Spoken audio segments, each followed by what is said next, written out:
3, 2, 1. L'histoire de Dieu, du monde et de toi. 3. Dieu est l'union de trois personnes liées par l'amour. Au commencement, ils étaient trois, le Père, le Fils et le Saint-Esprit. Non pas trois dieux différents, mais un Dieu, union indissoluble de trois, une triunité ou trinité. La Trinité n'est pas un problème de maths ou une ancienne énigme. C'est la bonne nouvelle que Dieu est amour. Depuis toujours, le Père a aimé son Fils dans l'unité de l'Esprit. Comment pouvons-nous nous représenter cela ? En fait, le Fils de Dieu est l'image de Dieu. Il nous donne accès à la vie de Dieu. Ainsi, considérons par exemple la scène du baptême du Fils de Dieu. Nous y voyons le Saint-Esprit descendre sur lui, tandis que le Père déclare « Tu es mon enfant bien-aimé, tu fais toute ma joie ». Cette scène est un aperçu de la vie éternelle de Dieu. Le Père a toujours aimé son Fils avec la joie du Saint-Esprit. Mais cet amour était trop beau pour qu'il le garde pour eux. Le Dieu d'amour souhaitait le partager. Ainsi le Père a fait un monde au travers de son Fils et par son Saint-Esprit, car il veut que des milliards d'enfants rejoignent sa famille. Toi et moi avons été créés pour entendre cette déclaration. Tu es mon enfant bien-aimé, tu fais toute ma joie. Le sens de la vie, c'est de trouver notre place avec eux. 2. L'histoire du monde est l'histoire de deux hommes. Dieu a placé un homme, Adam, à la tête de l'humanité pour qu'il la bénisse et prenne soin d'elle.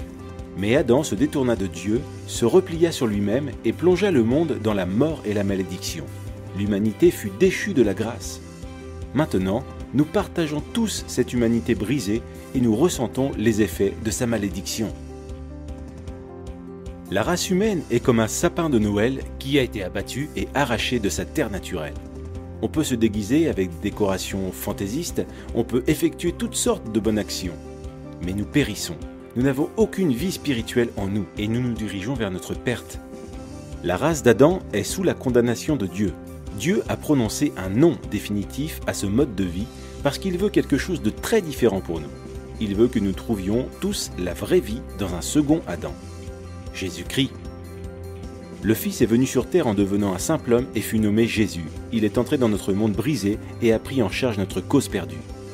Comme un champion qui gagne la course pour nous, Jésus prit place dans nos chaussures et vécut la vie parfaite que nous ne pourrions jamais vivre.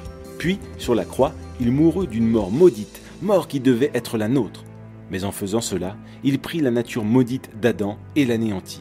En effet, 3 jours plus tard, il revint à la vie, avec une vie vraiment nouvelle, là où il n'y a ni mort ni malédiction. Il nous invite maintenant à entrer dans sa vie et dans sa famille. 1. Tu fais un avec Adam. Feras-tu un avec Jésus ?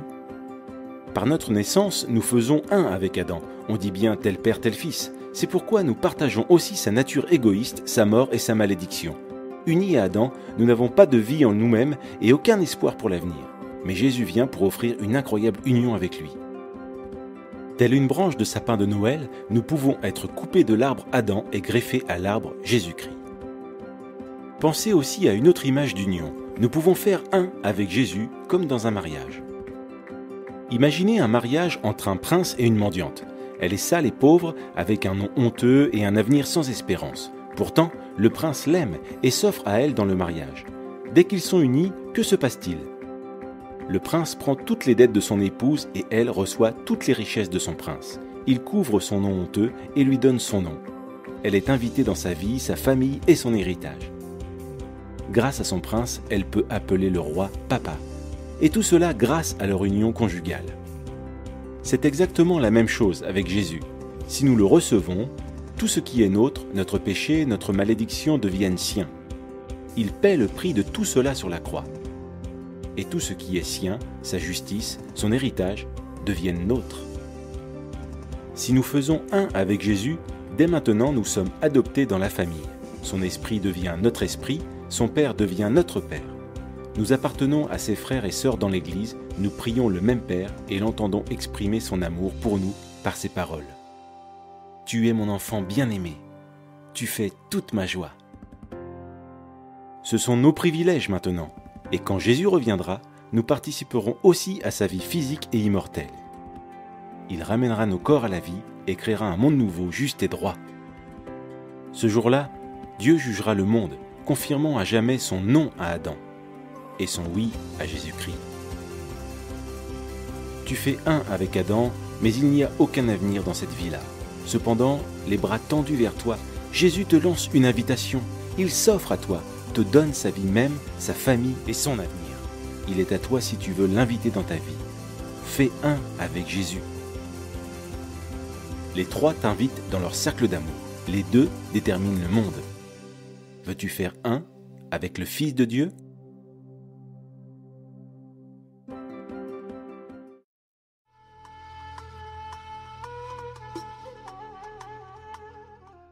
Gloire au Seigneur.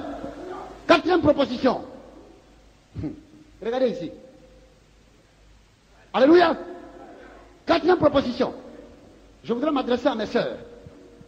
Les sœurs, faites très attention. Ne vous laissez pas influencer par l'argent. L'argent ne fait pas le bonheur. Moi, j'ai dit ça.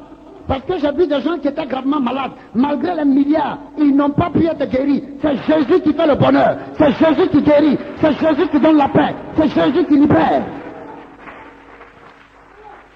Gloire au Seigneur. Je le dis aux sœurs, ne jouez pas avec. Alléluia. Ne jouez pas avec. Quelqu'un te donne l'argent pour prier là-dessus. Tu ne sais pas qui il est. Ou bien les femmes qui font commerce, vous voyez, quelqu'un vient rapidement. Oh ma soeur, vraiment, je suis tellement pressé. Tiens ce billet de 5 000 là. Fais-moi la monnaie. Quand tu prends le billet de 5 000, toi-même tu regardes, tu sens que c'est un bon billet. Mais quand ça tombe dans toi, ta boîte à argent là, tu lui fais la monnaie, lui il s'en va. Tu finis de faire ton commerce, tu te poses la question, tu dis, mais je ne sais pas, moi mais je ne sais même pas ce que j'ai fait, puis l'argent est parti comme ça. C'est mystique. C'est mystique. Faites très attention, il y a beaucoup de choses qui se passent sur le plan spirituel. C'est pourquoi n'enviez personne. Soyez fiers d'être chrétien. Ne sois pas pressé. Celui qui pense qu'il est béni, laisse-le partir. Ton tour arrive. Dieu ne t'a pas oublié. Lorsque le temps de Dieu va sonner, personne ne peut effacer ça. Gloire au Seigneur. Alléluia. Quatrième proposition. Regardez ce qu'il va me dire. Écoutez-moi bien. Écoutez-moi.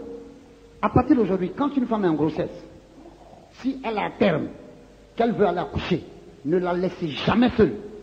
Même où se trouvent les sages-femmes pour faire l'accouchement là, entrez dedans avec elle, au moins une personne. Je sais de quoi je vous parle.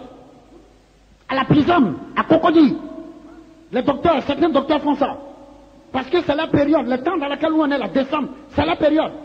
Toutes les femmes qui vont accoucher, vous savez que quand la femme va accoucher, c'est comme si elle est entre la vie et la mort. On lui dit pousse, pousse. Par moment, elle ne sait même pas. Même quand le bébé sort, c'est comme si par moment, on dirait que la femme est évanouie. Alors que ton bébé est en vie. Maintenant, quand le bébé sort là, on prend le bébé, on le change avec un bébé mort. Les mystiques là, ils en ont besoin. Et ils prennent le bébé là, je vous le dis bien aimé, j'ai même des cassettes CD pour ça. Ils prennent le bébé, on trompe la femme pendant qu'elle dort, c'est même pas si son bébé est vivant. On transforme ça avec un bébé qui est mort. Et le bébé vivant là, les gens ils prennent ça. Ils ont un réseau mystique quelque part à Cocody. Il y avait un carrefour qu'on appelait carrefour de la mort. Maintenant qu'on appelle carrefour de la vie, il y a une villa à côté là.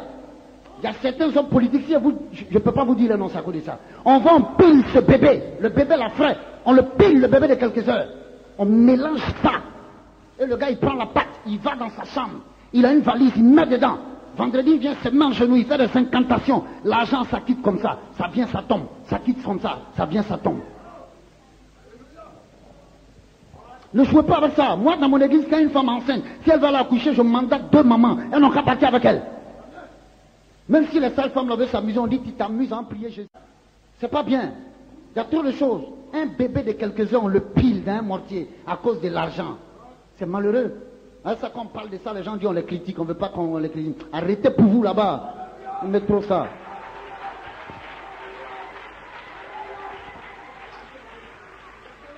Alléluia. Proposition numéro 4. Je vais vous parler seulement de 5 propositions. Proposition numéro 4. Regardez ce qu'il va me dire. Si tu veux avoir beaucoup de biens matériels, y compris des richesses financières, en t'ouvrant des sociétés de cars, prends la sourate 98 d'Oumar, tout court, lis le verset 56, près de 37 fois, très tard dans la nuit, de surcroît, dans un cimetière. Au bout de tout cela, offrir la tête d'un enfant muet, le sexe d'une fille vierge, et faire tomber un car chargé de passagers chaque année pour l'entretien de la richesse. Regardez-moi ici. Il y a un gars là. Ils sont 2. L'autre, sa société de cars, c'est couleur violet et puis bleu. Je ne vais pas dire son nom. Il est très puissant actuellement. Et il y a un autre, lui c'est vert blanc. UTB, le gars d'UTB là. Et puis le gars de Fandasso. Il y a un, lui, il a sacrifié ça. C'est mort pour de bon, à cause de l'argent. Et l'autre, chaque année, il y a un cas qui tombe, surtout dans le mois de décembre. Regardez-moi très bien. Janvier, juin, septembre, décembre, ces 4 mois-là, ne jouez pas avec. Vous savez pourquoi je suis arrivé là le mercredi? Le mercredi, c'était le 21. Je devais arriver jeudi. J'ai repoussé un programme. J'ai dit, il faut que je vienne là le mercredi. Le mercredi nuit, on a prié ici.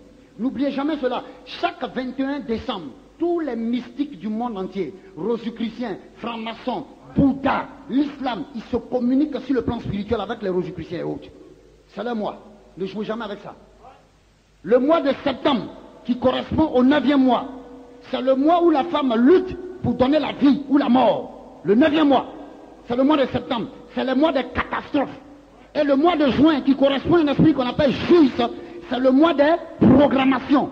C'est le 6e mois. Toutes les personnes qu'on doit tuer en sorcellerie dans le mois de décembre, on les flèche, on les programme dans le mois de juin. Et vous allez voir que la personne tombe malade. Elle commence à maigrir, alors que sur le plan spirituel, elle a été fléchée. On l'envoie au village. On fait tous les soins. Rien ne va. Indigénat, rien ne va. À l'hôpital, rien ne va. Et puis maintenant, en décembre, quand on dit 30 ou bien 31, il casse la pipe, il meurt. Et maintenant, les sorciers sont contents sur le plan spirituel. C'est le mois de juin où il correspond à un démon qu'on appelle Décimus. Lui, il aime le sang. Et puis, il travaille avec l'esprit de mort et d'orgueil qu'on appelle Janus, qui est janvier. C'est le mois où il y a plein d'accidents, le mois de décembre. C'est le mois où beaucoup de personnes meurent. Et c'est le mois aussi où on nous fait croire que Jésus est né le 25 décembre. Jésus n'est pas né le 25 décembre. Ce matin, je l'ai dit. Jésus n'est pas né le 25 décembre. Parce que le calendrier que nous utilisons, c'est un faux calendrier. Le vrai calendrier chrétien, vous allez voir que le premier mois de l'année correspond au mois d'avril. C'est un 12 avril qu'on appelle en hébreu le mois de Nissan, que Dieu a libéré son peuple de l'esclavage en Égypte. Le calendrier que nous utilisons, c'est un faux calendrier. Ça a été fait par Grégoire. C'est pour ça qu'on dit que c'est le calendrier grégorien. Et le mois de décembre qu'on appelle Décimus, c'est là où il y a toutes les catastrophes. Mais le mois même le plus diabolique, c'est le mois de septembre, qui correspond au 9e mois. Satan a perverti cela, alors que le chiffre 9, c'est le chiffre des dons. Je l'ai dit ici la dernière fois, j'ai dit le chiffre 1, c'est le chiffre unique de Dieu. Le chiffre 2, c'est le chiffre du témoignage. L'apôtre Paul a dit aux Corinthiens, il faut la déposition de 2 témoins pour qu'on puisse approuver une affaire. Le chiffre 3, ce n'est pas le chiffre de la Trinité. Je respecte ceux qui disent que c'est le chiffre de la Trinité, mais c'est le chiffre de la résurrection de la victoire. C'est le 3e jour que Jésus a été ressuscité d'entre les morts. Le chiffre 4, c'est le chiffre du combat. Dieu a utilisé Matthieu, Marc, Luc et Jean pour parler de lui. 5, c'est la grâce. 6, c'est le chiffre de l'homme. 7, c'est la perfection ou le repos de Dieu. 8, c'est la justice. Quand Dieu devra détruire Sodome et Gomorrhe, il y avait Noé, n'est-ce pas? Et puis il y avait qui? Il y avait Noé, il y avait qui? Il y avait qui? Aidez-moi. Aidez-moi. Il y avait Noé et puis il y avait qui? Merci. Il y avait Noé, il y avait sa femme. Ça fait combien? 2. Il y avait ses 3 fils, non? Sam, Cam et Japheth. Et puis les 3 femmes. Ça faisait quoi? 8. C'est le chiffre de la justice et du jugement. Dieu devait faire intervenir le déluge. 9, c'est le chiffre des dons. Vous allez voir dans 1 Corinthiens 12, du verset 4 jusqu'à 11, la Bible parle de 9 dons spirituels. Et dans Galates 5, à partir du verset 22, la Bible parle de 9 fruits spirituels. C'est pourquoi dans Matthieu 3, verset 16, la Bible dit que dès que Jésus eut été baptisé, les cieux s'ouvrirent et l'Esprit de Dieu est descendu sur lui comme une colombe. Quand vous prenez une vraie colombe et que vous déployez comme ça les ailes, vous allez voir, il y a 9 plumes ici, 9 dons du Saint-Esprit, 9 autres plumes ici, 9 fruits du Saint-Esprit. C'est ça l'image. Gloire au Seigneur. Gloire au Seigneur. 9, c'est le chiffre des dons. 10, c'est l'obéissance. 11, c'est la fidélité. Quand Jésus avait commencé, il a fait appel à 12 apôtres. Il y a un qui a trahi, il y a 11 qui sont restés fidèles. 9, chiffre des dons. Mais Satan a perverti cela. C'est devenu le chiffre de la catastrophe. Septembre, le mois de septembre. Regardez, les États-Unis ont été attaqués le 11 septembre 2001. La Côte d'Ivoire a été attaquée le 19 septembre, combien? 2002. L'Espagne a été attaquée le 24 septembre 2004. Catastrophe. Récemment, le 7 juillet passé, la Grande-Bretagne. Et ça encore, ce sont les Arabes qui font ça. Au nom d'Allah, on doit tuer. Au nom d'Allah, on doit tuer. Les Ben Laden et autres qui forment des réseaux, Al-Qaïda. On prend des jeunes Arabes, on les fait lire le Coran, ça trouble les pensées. Et on l'a dit, va tuer au nom d'Allah, que si tu meurs au nom d'Allah, tu vas au paradis. Tu vas en enfer, ouais. Ça, quand tu dis ça, vous ne dites pas Amen. Hein? Donc tu es musulman, quoi. Tu dis pas Amen. Acclamons le Seigneur Jésus-Christ. Alléluia. Permettez-moi de parler de ça, bien-aimés. Et regardez un peu le mois d'avril.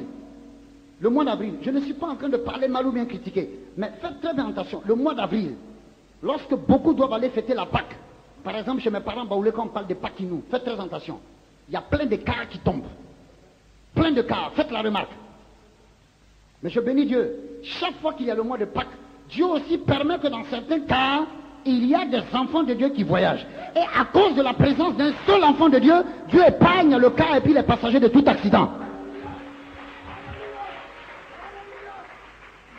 Gloire au Seigneur. Alléluia. Eh Jésus de Nazareth. 5e proposition. C'est la seule proposition, l'être bizarre qui était là devant moi. C'est la seule proposition que j'ai acceptée. 5e proposition, oui, il me dit, le sacrifice des traits sur le ventre. Sur mon ventre, j'ai 18 traits. Quand il m'a dit ça, c'est là maintenant, celui qui est allé m'initier, le recteur là, puisqu'il atteint maintenant son objectif, c'est là maintenant il va prendre la calebasse avec le Nassidi. C'est plus tard maintenant que j'ai compris pourquoi il est venu avec. Il arrive maintenant à me faire le sacrifice des 18 traits. On recueille le sang, on mélange ça avec le Nassidi. Maintenant, l'être bizarre, avant de disparaître, il me dit, rentre maintenant chez toi à la maison. Mais en allant, ne regarde ni à gauche, ni à droite. Quand tu vas arriver chez toi dans ta chambre, tu vas trouver tes 2 valisettes vides, remplies d'argent. Mais seulement, regardez ce que Satan fait. Il est malin, mais il n'est pas intelligent. Il dit seulement, il me donne 2 semaines pour dépenser cela. Sinon, je vais devenir fou. Vous voyez ce que Satan fait? C'est pourquoi les jeunes que vous voyez qui ont coutume de dire le travaillement, là, ils ne sont pas un exemple pour la société. Ils ne sont pas un exemple. Parce que celui qui sait qu'il a travaillé pendant 5 ans, il a fait des économies, des millions. Il ne va pas attendre une seule soirée et puis se lever, aller dilapider pendant de l'argent sur les gens et puis dire c'est le travaillement. Toi, tu peux le faire? Toi, tu peux faire ça? Ce n'est pas de l'argent pur. Actuellement, mais où ils sont? Ils se sont tus. Où ils sont? Ils n'ont qu'à faire maintenant, on voit. Ils n'ont qu'à faire. Et effectivement, quand on a recueilli le sang, on a mélangé avec le Nassidi. Quand j'ai bu net, et quand j'ai entendu ce tête bizarre, en fait, qui était Satan qui disparaît, je me retrouve maintenant. Et mon ami me prend dans son véhicule, il va et me dépose devant l'école. J'arrive. Effectivement, j'avais enlevé les habits, j'ai mis ça dans le placard à l'internat. J'arrive, quand j'ai ouvert la porte, l'argent était tellement beaucoup que pour rentrer même c'était difficile. J'étais obligé de pousser comme ça la porte. J'ai vu l'argent, j'ai dit, eh Dieu, je me suis mis dans le problème. Même si on me donnait 2 mois, 3 mois pour dépenser cela, je n'allais pas pouvoir dépenser. Mais maintenant, comme j'avais peur de devenir fou, après l'école, je trouve les amis étudiants là, je mets ça paquet dans mon sac et je commence à les donner. Et ils sont étonnés, ils disent, eh, mais lui là, où il a eu l'argent? Moi dans mon cœur, il dit, prenez, moi il y a peur de devenir fou, vous ne savez pas. Alléluia! Alléluia! Gloire au Seigneur! J'ai commencé à donner paquet de liasses d'argent aux gens. Et les gens se posaient la question pour dire, mais lui là où il a eu l'argent? Mais moi dans mon fort intérieur, moi j'ai dit, prenez seulement, vous ne savez pas. Mais moi j'avais peur de devenir fou. Et dans l'espace de 10 jours, j'ai dilapidé tout l'argent. Je me suis même fait des amis dans cette université, commencé à donner ça aux gens. Mais ce qui est encore bizarre avec Satan, à peine l'argent est fini là, j'ai commencé à manifester encore le désir d'en avoir. Et j'appelle encore mon ami le recteur. Je l'appelle, il me dit, Youssouf, tu tombes à pic.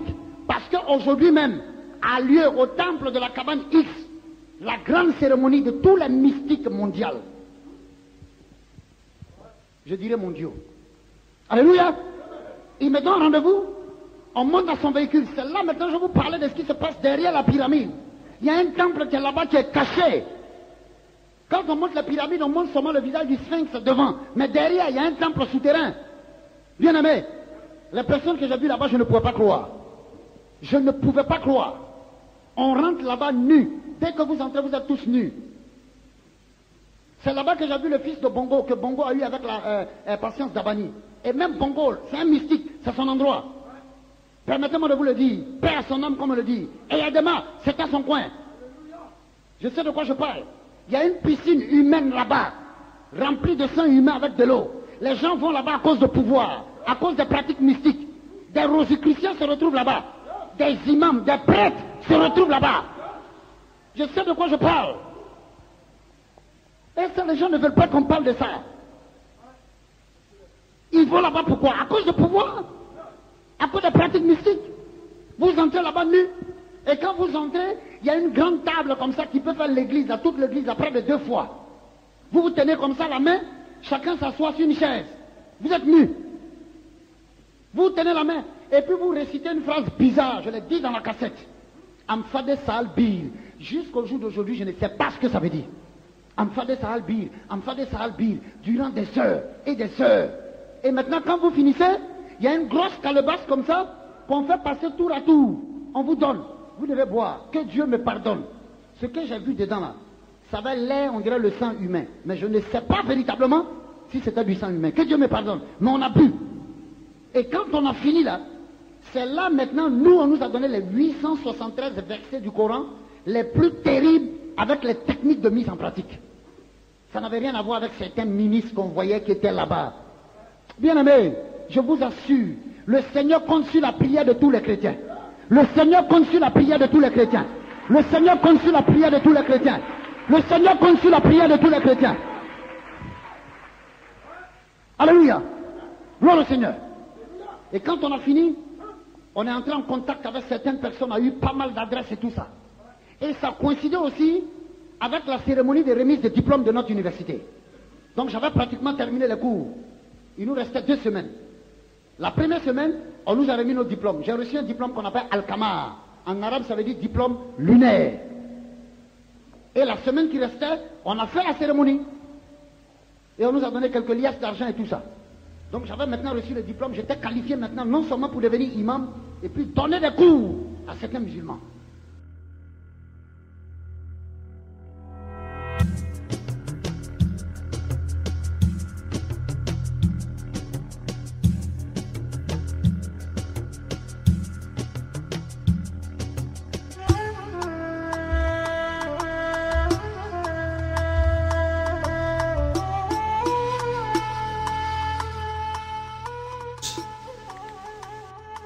Que les islamistes font très bien.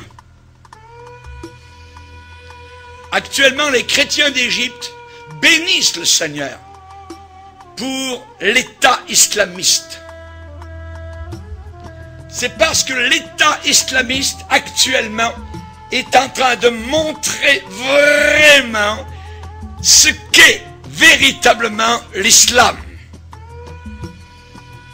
Comme cela, les chrétiens se différencient totalement de l'islam. Ils montrent leur vrai jour, véritable jour.